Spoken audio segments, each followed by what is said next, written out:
Hello అండి, welcome to profit master dot in. ఇక ఈరోజు మార్కెట్స్ కానీ గమనిస్తే అటు గ్లోబల్ క్యూస్ పరంగా ఏషియన్ మార్కెట్స్ ఇనిషియల్గా పాజిటివ్గా ఉన్నాయి. ఇక మన మార్కెట్స్ కూడా దానికి అనుగుణంగా ఒక పాజిటివ్ ఓపెనింగ్ చూసాము. అయితే హయ్యర్ లెవెల్స్లో ఇనిషియల్గా నిఫ్టీ కొంచెం పర్లేదు అనిపించినా కూడా ఏమాత్రం కూడా సస్టైన్ కాలేదు.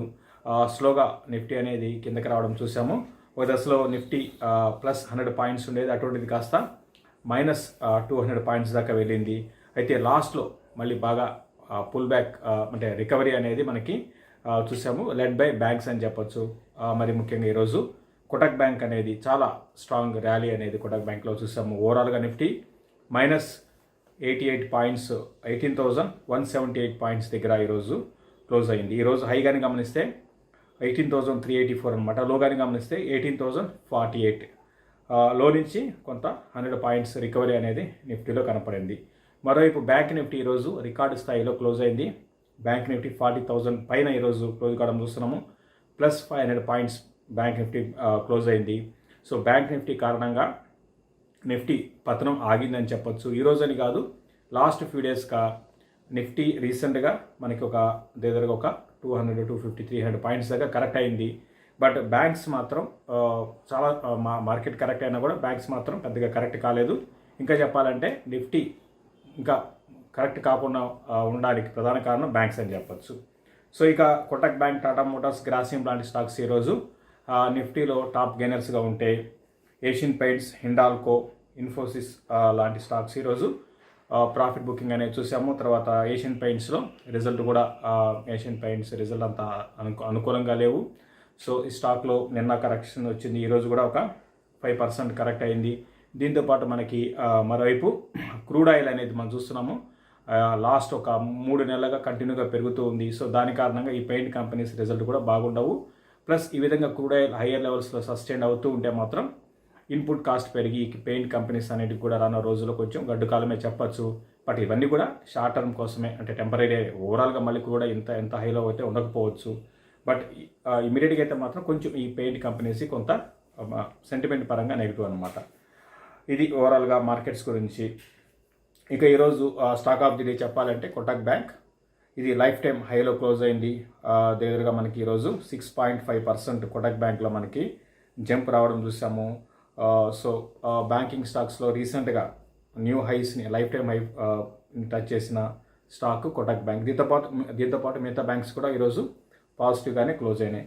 ఇక ఓవరాల్గా అడ్వాన్స్ డిక్లైన్ రేషియో కానీ గమనిస్తే 909 స్టాక్స్ డిక్లైన్స్ ఉన్నాయి. Advances 722 stocks. పర్లేదు, నేను లాస్ట్ 2 డేస్తో కంపేర్ చేసుకుంటే మనకి ఈరోజు కొంచెం పర్లేదు అనిపించింది. మిడిల్ స్మాల్ క్యాప్లో కొంత కొన్ని స్టాక్స్లో బయింగ్ కనపడింది. బట్ ఓవరాల్గా డిక్లైన్ రేషియోనే ఎక్కువ ఉన్నాయి. మెజారిటీ స్టాక్స్ డిక్లైన్స్ ఉన్నాయన్నమాట. ఇది ఓవరాల్గా మార్కెట్స్ గురించి. ఇక ఫ్యూచర్స్లో ఈ విధంగా పొజిషన్స్ బిల్డ్ అవుతున్నాయి. ఫ్యూచర్స్లో అయితే లాంగ్స్ అయితే బిల్డ్ అంటే లాస్ట్ ఒక వారం రోజుల క్రితానికి ఇప్పటికి బాగా మనకి మార్పు వచ్చింది. వారం రోజుల క్రితం కొంచెం మార్కెట్ పడంగానే పక్క రోజు కల్లా లాంగ్స్ బిల్డ్ అయ్యేవి, ఇప్పుడు ఆ విధంగా లేవు. స్టాక్ స్పెసిఫిక్ షార్ట్స్ అనేది బిల్డ్ అవుతున్నాయి. అట్ ద సేమ్ టైం పెరిగిన 1-2 స్టాక్స్ కూడా షార్ట్ కవరింగ్ వల్ల మనకి పెరుగుతున్నాయి. ఫ్రెష్ బయింగ్ అయితే ఫ్యూచర్స్లో పెద్దగా కనపట్టలేదు. ఇక నిఫ్టీ పరంగా ఏ విధంగా ఉండవచ్చు, మనం ఫ్యూ డేస్ బ్యాక్ కూడా కాషన్ చేయడం జరిగింది. సో ఇక్కడ కొంచెం ఆగవచ్చు అనుకున్నాము. నిఫ్టీ రీసెంట్గా 18,400 అక్కడ నుంచి ఒక 18,200 బిలో వచ్చింది. అయితే ఇక్కడ మనం చూడాల్సిన టెక్నికల్గా లోయర్ లోస్ ఫామ్ చేస్తున్నాం అన్నమాట. అంటే నిన్న వచ్చిన లోని ఈరోజు కట్ చేసింది, మొన్న వచ్చిన లోని నిన్న కట్ చేసింది. సో నేను కూడా 17,950 ఆ లెవెల్స్ని ఒకసారి టెస్ట్ చేయొచ్చు. 17,950 కానీ బ్రేక్ అయితే మాత్రం కొంచెం సెల్లింగ్ అనేది కొంచెం ఎక్కువగా నిఫ్టీలో రావడానికి అవకాశం ఉంది. ఇది డౌన్ సైడ్ అనమాట. ఇంకా హయ్యర్ సైడ్ కానీ గమనిస్తే నేను కూడా 18,400 దగ్గర నిఫ్టీకి షార్ట్ టర్మ్కి ఈ F&O క్లోజింగ్ వరకు బాగా రెసిస్టెన్స్ ఫేస్ చేసే అవకాశం ఉంది. ఓవరాల్గా ట్రేడర్స్ కూడా కొంచెం ఇక్కడ నుంచి పడంగానే బై అండ్ డిప్స్ అని ఇన్ని రోజులు అనుకున్నాము. బట్ ఆ విధంగా చేయకండి. ఇప్పుడు ఇక్కడ నుంచి డిప్స్, బై అండ్ డిప్స్ కాదు, కొంచెం ఆగండి.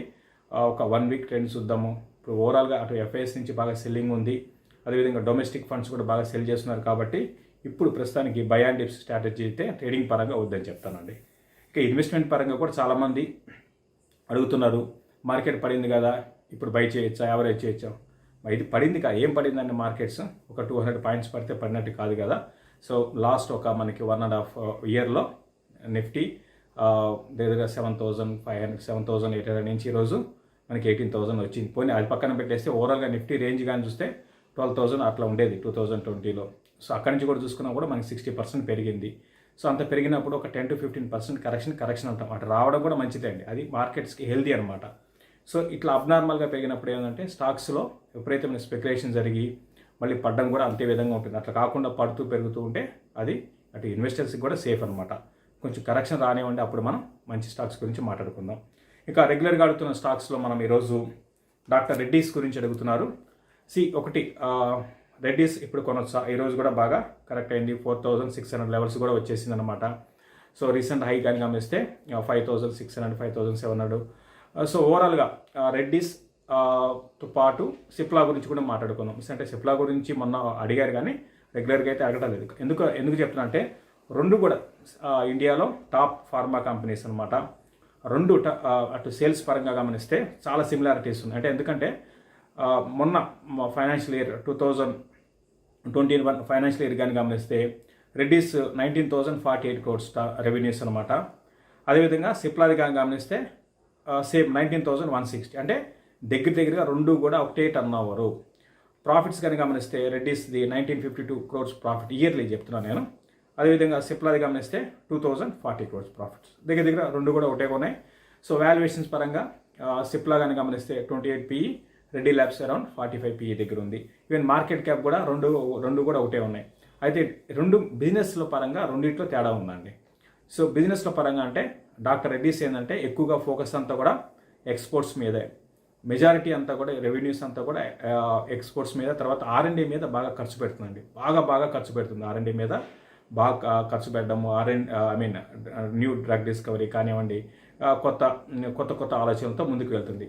మరోవైపు సిప్లా కానీ గమనిస్తే సిప్లాకి కూడా అటు మనకి ఎక్స్పోర్ట్స్ ఉన్నాయి, కానీ రెడ్డీ ల్యాబ్స్ లాగా కాదండి. సిప్లా ఏంటంటే ఎక్కువగా డొమెస్టిక్ మార్కెట్స్ మీద అన్ని సెగ్మెంట్లో వీళ్ళు విస్తరించున్నారు అనమాట. వీళ్ళ మెయిన్ బిజినెస్ వచ్చి సిప్లాకి వచ్చి రెస్పిరేటరీ అనమాట. రెస్పిరేటరీ కాదు, మీరు ఎక్కడ ఏ మెడికల్ షాప్కి వెళ్ళినా కూడా సిప్లా ప్రొడక్ట్స్ మీకు అన్ని ఓటీసీ ప్రొడక్ట్స్ దగ్గర నుంచి అన్ని సెగ్మెంట్లో వీళ్ళు ఉన్నారు. రీసెంట్గా మీరు గమనిస్తే ఈ జెనరిక్లో కూడా సిప్లా చాలా స్ట్రాంగ్ ఉంది. ఇంకా చెప్పాలంటే జెనరిక్ మెడిసిన్ అన్నీ కూడా సిప్లావే అనమాట. సో ఈ విధంగా వీళ్ళు ఏంటంటే డొమెస్టిక్ మార్కెట్ మీద ఆధారపడిన వాళ్ళు సిప్లా. అటు రెడ్డీస్ విషయానికి వస్తే R&Dతో పాటు ఎక్స్పోర్ట్స్ మీద ఆధారపడింది. సో ఇంకా రెడ్డీ ల్యాబ్స్ బిజినెస్ మోడల్ విషయానికి వస్తే వీళ్ళదంతా కూడా ఏంటంటే gastroenterology, cardiology, pain management, oncology మీద వీళ్ళది ఉందన్నమాట. సో రెండు కూడా బాగానే ఉన్నాయి. అయితే మొన్న రెడ్డీ ల్యాబ్స్ ఒక్కసారి రిజల్ట్ డిసప్పాయింట్మెంట్ చేసింది. దాని కారణంగా ఆ స్టాకు 10% పడిందనమాట. సో ఇక్కడ నుంచి రిజల్ట్స్ కొంచెం ఇంప్రూవ్ అయితే మాత్రం రెండు కూడా బెస్ట్ బెట్సే, రెండు కూడా మంచివే. అయితే నా పర్సనల్ చాయిస్ ఏంటంటే ఇక్కడ నుంచి ఏంటంటే మన ఇండియాలో డొమెస్టిక్ గ్రోత్, సేల్స్ గ్రోత్ బాగా ఉండే అవకాశాలు ఉన్నాయండి. మందుల వాడకము, తర్వాత మందులు అంటే మామూలుగా రెగ్యులర్ యాంటీబయాటిక్స్ ఇవన్నీ కాకుండా కొన్ని స్పెషలిస్ట్ డాక్టర్స్ మన ఇండియాలో రాను రోజుల్లో బాగా ఎక్కువ అవుతారు. తద్వారా మంచి ట్రీట్మెంట్ అనేది మన ఇండియాలో లభించే అవకాశం ఉంటుంది. ఫర్ ఎగ్జాంపుల్ నెఫ్రాలజిస్టులు ఇండియాలో ఇప్పుడు ప్రస్తుతానికి ఓన్లీ 850 నెఫ్రాలజిస్టులు ఉన్నారు. రాను రోజుల్లో బాగా పెరగవచ్చు. సో ఈ విధంగా స్పెషలిస్టులు పెరిగితే స్పెషాలిటీ డ్రగ్స్ ఉంటాయి, అవి ఈ పెద్ద కంపెనీస్ తయారు చేస్తాయండి. సో తద్వారా ఏంటంటే డొమెస్టిక్ మార్కెట్ మీదే మనం ఫోకస్ చేసినా పర్లేదు. సో అందులో సిప్లా ఉంది. సిప్లా కూడా మంచి కంపెనీ, రెండు కూడా బెస్ట్ అండి. రెండిట్లో ఇన్వెస్ట్ చేయొచ్చు, లేకపోతే రెండిట్లో 50% ఇన్వెస్ట్ చేయొచ్చు. బట్ కరెక్షన్స్లో కొనుక్కోండి. ఓవరాల్గా రెండు కూడా ఇన్వెస్ట్మెంట్ స్టాక్సే. ఇది సిప్లా వర్సెస్ రెడ్డీస్. అయితే నా చాయిస్ అయితే ఏంటంటే సిప్లా అండి. ఎందుకంటే ఇంతకుముందు నేను చెప్పినట్టుగా నేనేం ఎక్స్పెక్ట్ చేస్తున్నా అంటే ఇండియాలో నెక్స్ట్ 5-6 ఏళ్లలో ఆర్ నెక్స్ట్ 10 ఏళ్లలో బాగా సేల్స్ గ్రోత్ అనేది ఇండియన్ ఫార్మా కంపెనీస్కి డొమెస్టిక్ నుంచి రావడానికి అవకాశం ఉంది. అందులో కానీ చూస్తే సిప్లా బాగా లీడర్స్ అని చెప్పొచ్చు. కాబట్టి నేనైతే సిప్లాకి ఓటేస్తాను. అది ఓవరాల్గా డాక్టర్ రెడ్డీస్ అండ్ సిప్లా గురించి. ఇక ఇంకొకరు అడుగుతున్నారు, విష్ణు కెమికల్స్ గురించి అడుగుతున్నారండి. విష్ణు కెమికల్స్ గురించి ఇది బాగా హైలీ స్పెక్యులేటివ్ కంపెనీ అండి. నేను చెప్తుంటాను ఇటువంటి స్టాక్స్ జాగ్రత్తగా ఉండండి. ఇది 150 నుంచి 700 రూపాయలకు వచ్చింది. రీసెంట్గా కెమికల్ స్టాక్స్ అన్నీ కూడా బాగా పెరిగాయి.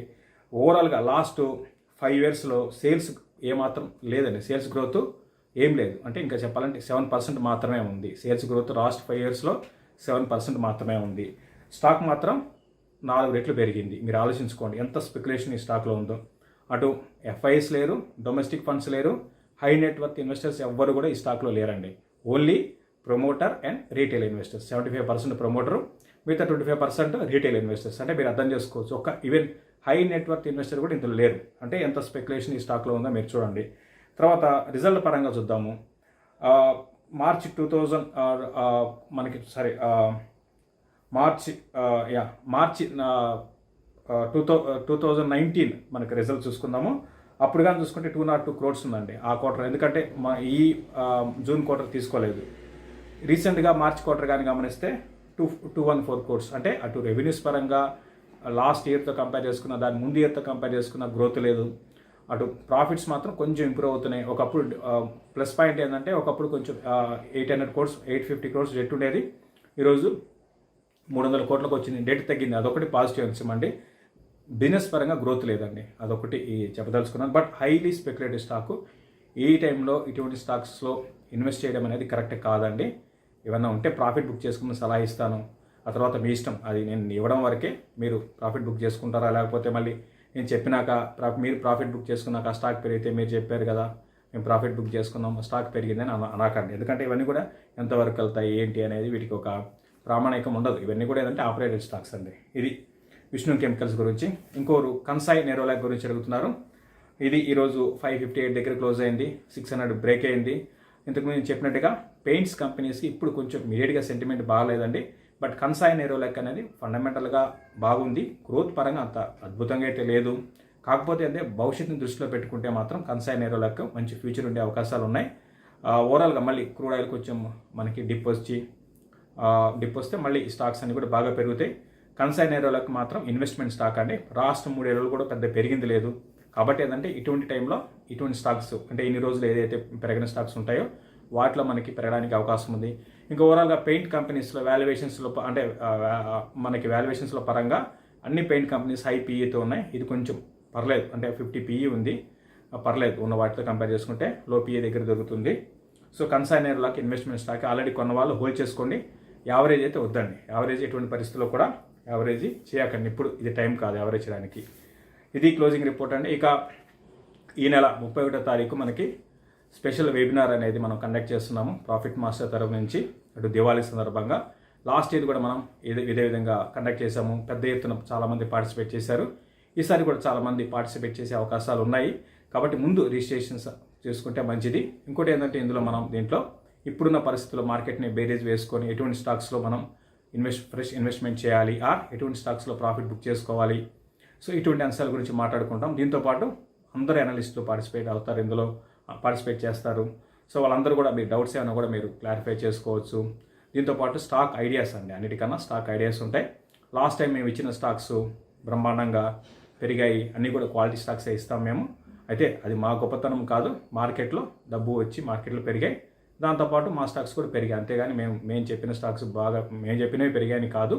కాకపోతే ఏంటంటే మేము అంతా కూడా సేఫ్ స్టాక్స్ ఇస్తామండి. ఈవెన్ ఇటువంటి పరిస్థితుల్లో కూడా సేఫ్ స్టాక్స్ అంటే రేపొద్దున మార్కెట్ 20% 30% పడినా కూడా మన స్టాక్స్లో పెద్దగా పడే అవకాశాలు ఉండవు. అటువంటి స్టాక్స్ ఎతికి మీకోసం మేము ఇవ్వడానికి ప్రయత్నం చేస్తాం. ఇది క్లోజింగ్ రిపోర్ట్ అండి. మళ్ళీ రేపు మార్నింగ్ మార్కెట్లో కలుద్దాం. థ్యాంక్ యూ అండి. స్టాక్ మార్కెట్ ఆల నుంచి ఆల్గో ట్రేడింగ్ వరకు అన్నింటికీ ఏకైక వేదిక profitmaster.in. Please like, subscribe and share our videos.